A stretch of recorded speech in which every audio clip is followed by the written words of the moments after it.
दोस्तों, ईरान का इजराइल के सबसे बड़े पावर प्लांट पर घातक हमला। पूरा इजराइल ब्लैकआउट हो गया है। 3,000 अमेरिकी सैनिकों को ईरान की मौत वाली धमकी। बताऊंगी क्या है पूरी खबर, तो आखिर तक वीडियो में बने रहे।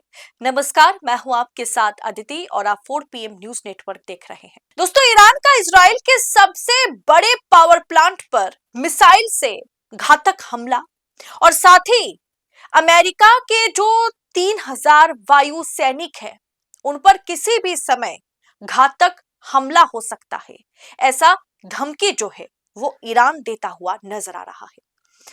दरअसल ईरान और इजराइल के बीच जारी संघर्ष अब एक ऐसे खतरनाक मोड़ पर आ पहुंचा है जहां दावों और प्रतिदावों की जंग तेज हो गई है। ताजा रिपोर्ट के अनुसार ईरान ने इजराइल के जो हेडरा है उसमें औरत राबिन पावर स्टेशन को निशाना बनाया। यह इजराइल का सबसे बड़ा कोयला आधारित बिजली प्लांट है। कई मीडिया प्लेटफॉर्म ने इस खबर की पुष्टि भी की है। वीडियोस भी सोशल मीडिया पर वायरल है। जैसे खबर देखिए आपके स्क्रीन पर है। Iran targets Israel's biggest power plant. Iran burns Israel's power station. Breaking news, Israel's Orot Rabin station pounded with missiles. Iran targets Israel's largest power plant. दोस्तों, खबरों के मुताबिक ईरान की ओर से दागी गई बैलिस्टिक मिसाइलों का मुख्य लक्ष्य इजराइल का सबसे बड़ा कोयला आधारित बिजली प्लांट ओरोट राबिन था। हेडरा से जो वीडियो सामने आ रहे हैं उनमें आसमान में आग के गोले और प्लांट के आसपास जो है काले धुएं का गुब्बारा देखा जा सकता है। सोशल मीडिया पर जो वीडियोस वायरल है वो एक एक कर मैं आपके सामने रखती हूं।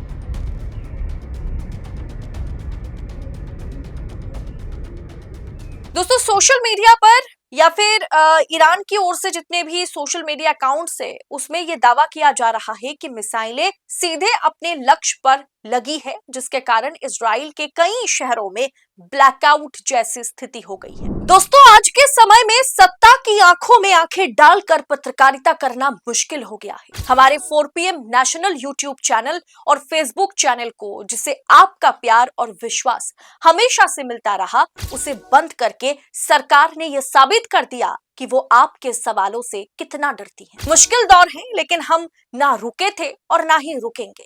हम सच के लिए हमेशा लड़ते रहेंगे। ऐसे में 4 PM उत्तर प्रदेश यानी 4 PM यूपी को ज्यादा से ज्यादा ज्वाइन करें और स्वतंत्र पत्रकारिता को जिंदा रखने के लिए जितना हो सके उतना हमारा आर्थिक सहयोग करें। आपके सहयोग से ये जंग हम जीत कर रहेंगे। जबकि दोस्तों, इजराइल का कहना है कि हाँ, हमारे देश में ब्लैकआउट जरूर हुआ है, लेकिन उस मतलब इजराइल पर ईरान ने जो बैलिस्टिक मिसाइल से हमला किया है उसके कारण नहीं, कुछ और टेक्निकल फॉल्ट के कारण।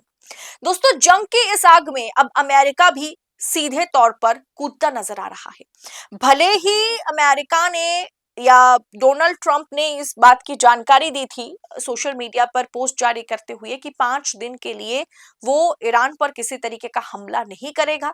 युद्ध विराम का एक तरीके से ऐलान, या आप कह सकते हैं कि 5 दिन के लिए युद्ध पर वो विराम लगाना चाहते हैं। पेंटागन में मध्य पूर्व में 3,000 यानी मिडिल ईस्ट में 3,000 से अधिक अमेरिकी एयरफोर्स सैनिकों को तैनात करने की तैयारी में अमेरिका जुटा हुआ है। खबर यह भी आई थी कि 5,000 अमेरिकन सोल्जर्स को गल्फ के अलग अलग कंट्रीज में उतार दिया गया है, लेकिन ईरान ने भी झुकने से इनकार कर दिया है। तेहरान ने सीधे शब्दों में चेतावनी दी है, यदि अमेरिका सैनिकों ने अमेरिकी सोल्जर्स अमेरिका के सैनिकों ने अगर हस्तक्षेप किया तो उन पर ऐसा घातक हमला होगा जिसकी कल्पना वॉशिंगटन ने भी कभी नहीं की होगी। अगर इजराइल का यह पावर स्टेशन वाकई बड़े पैमाने पर क्षतिग्रस्त हुआ है जैसा ईरान दावा कर रहा है, ईरानी मीडिया दावा कर रहा है, बल्कि इजराइल नहीं कर रहा। इजराइल के मुताबिक इसके आसपास मिसाइल गिरे हैं और उससे प्लांट को बहुत कुछ क्षति नहीं पहुंचा है। अगर ईरान जो दावा कर रहा है वो अगर सच साबित होता है तो ये उसकी यानी इजराइल की अर्थव्यवस्था और युद्ध लड़ने की क्षमता के लिए एक बहुत बड़ा झटका होगा। फिलहाल पूरा क्षेत्र एक ज्वालामुखी की तरह दहक रहा है और दुनिया एक तीसरे विश्व युद्ध की आशंका से कांप रही है। क्या इजराइल इस हमले का जवाब ईरान के तेल ठिकानों को तबाह करके देगा? और क्या 3000 अमेरिकी सैनिकों की तैनाती या फिर 3000 वायुसेना और 2000 जो अमेरिकी स्थल सेना है, कुल 5000 सैनिकों की तैनाती इस जंग को और भयावह बना देगी? क्या ईरान ने जो कहा है कि हम चुन चुन करके आपके सैनिकों को मौत के घाट उतारेंगे, मौत वाली धमकी जो ईरान ने दी है वो अगर हकीकत में बदल जाए तो सोचिए क्या होगा। दोस्तों, अमेरिका जहां 5 दिन पहले युद्ध विराम का ऐलान किया था, तब भी युद्ध विराम मतलब एक तरीके से सीजफायर का वो कोशिश में लगा हुआ है और 5 दिन के लिए वो ईरान पर हमला नहीं करेगा। ये बात ईरान मतलब अमेरिका की ओर से डोनाल्ड ट्रंप पोस्ट करके इस बात का वो ऐलान करते हैं। तब भी मैंने आपको बताया था कि अमेरिकी राष्ट्रपति डोनाल्ड ट्रंप करते कुछ है और उनके पीछे बैक ऑफ द माइंड कुछ और चलता है। वो शायद ट्विटर पर लिखते कुछ है लेकिन वो करते कुछ और है। और जो 5 दिन का युद्ध विराम उनके तरफ से कहा गया था, उसके पीछे की बड़ी रणनीति जो है वो कुछ और सोच रहा था और इसी के चलते वो उस तैयारी में लगा हुआ था कि ईरान को वो डबल जवाब दे सके। वो बैकफुट पर सबको दिखा रहा है, दुनिया को दिखा रहा है कि वो बैकफुट पर आ रहा है, जबकि अमेरिका उससे भी बड़ा घातक हमला ईरान पर करने के बारे में सोच रहे हैं।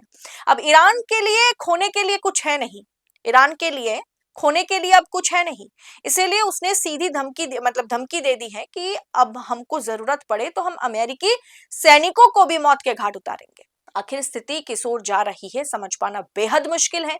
ईरान पूरी तरह से खामेनेई अली लारिजानी की मौत के बाद बेलगाम है।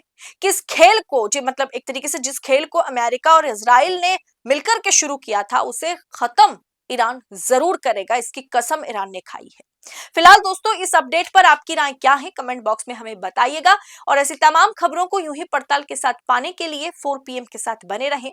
इस रिपोर्ट में फिलहाल इतना ही, जल्द होगी आपसे मुलाकात। बहुत बहुत शुक्रिया आपका। जय हिंद, जय भारत।